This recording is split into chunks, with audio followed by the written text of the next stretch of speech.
Hello मित्रों, आज हम इस वीडियो के माध्यम से फैंटेसी के विषय में चर्चा करने जा रहे हैं। फैंटेसी शब्द की निर्माण की जब चर्चा करते हैं तो इस शब्द का निर्माण यूनानी शब्द फैंटेसिया से हुआ है। जब हम इसके अर्थ को देखते हैं तो फैंटेसी मनुष्य की वह क्षमता है जो संभाव्य संसार की सर्जना करती है। मानवीय के शब्दकोश को यदि देखें तो उसमें इसे स्वप्न चित्र मूलक साहित्य कहा गया है, जिसमें असंभाव्य संभावनाओं को प्राथमिकता दी जाती है। जब हम साहित्य में इस दृष्टि से चर्चा करते हैं तो समसामयिक हिंदी कविता में युगीन अंतश्चेतना की जटिल प्रक्रिया को संप्रेषित करने के लिए फैंटेसी का सहारा लिया गया है। यह मनोराज्य या दिवा स्वप्न देखने की प्रवृत्ति है, अतः इसे दिवा स्वप्नात्मक अथवा दुख स्वप्नात्मक मानसिक बिंब भी कहा जाता है।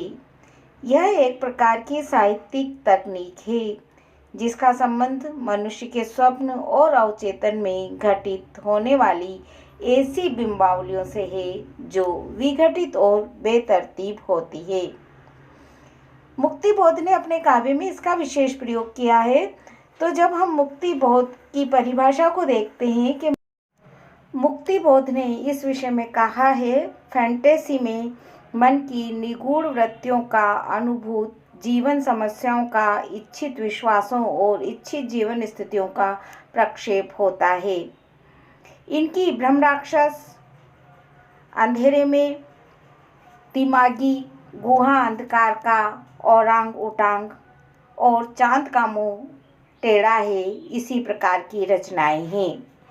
जब हम फैंटेसी के प्रयोजन की ओर दृष्टिपात करते हैं तो इसके 3 प्रयोजन सामने आते हैं: मनोरंजन, यथार्थ से पलायन और दोषयुक्त मानव तथा दोषयुक्त संसार के प्रति नवीन दृष्टिकोण से विचार करना।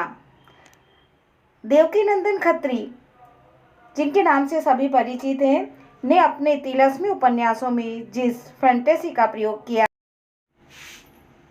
अपने तिलस्मी उपन्यासों में खत्री जी ने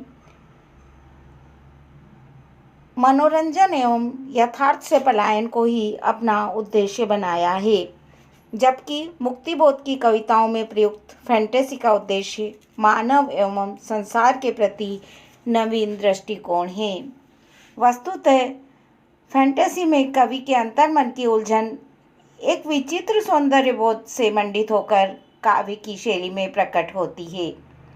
अनेक प्रकार के आंतरिक दबावों और उलझनों में दबी हुई कवि की चेतना अपनी अभिव्यक्ति के लिए कहीं न कहीं झटपटाती रहती है और अपने वास्तविक जीवन तथ्यों को कवि इसीलिए फैंटेसी के कल्पना जगत में उन्मुक्त होकर विचरने के लिए खुला छोड़ देता है। जीवन का वह अनुभव अभिव्यक्ति के सामान्य घटकों की सामर्थ्य से परे है और फैंटेसी के माध्यम से अभिव्यक्त होता है। कुछ पंक्तियों के माध्यम से हम उसे समझ सकते हैं। वह रहस्यमय व्यक्ति अब तक न पाई गई मेरी अभिव्यक्ति है। पूर्ण अवस्था वह निज संभावनाओं निज प्रतिभाओं की, मेरे परिपूर्ण का आविर्भाव, हृदय में रिस रहे ज्ञान का तनाव, वह आत्मा की प्रतिभा।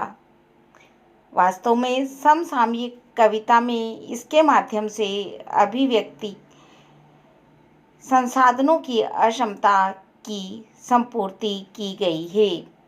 रचनात्मक दायित्व के क्षणों में अंतर संघर्ष की स्थिति में अनेक उलझे हुए ज्ञानात्मक संवेदन और संवेदनात्मक ज्ञान को फैंटेसी ने अपने सशक्त आंचल में सहारा दिया है।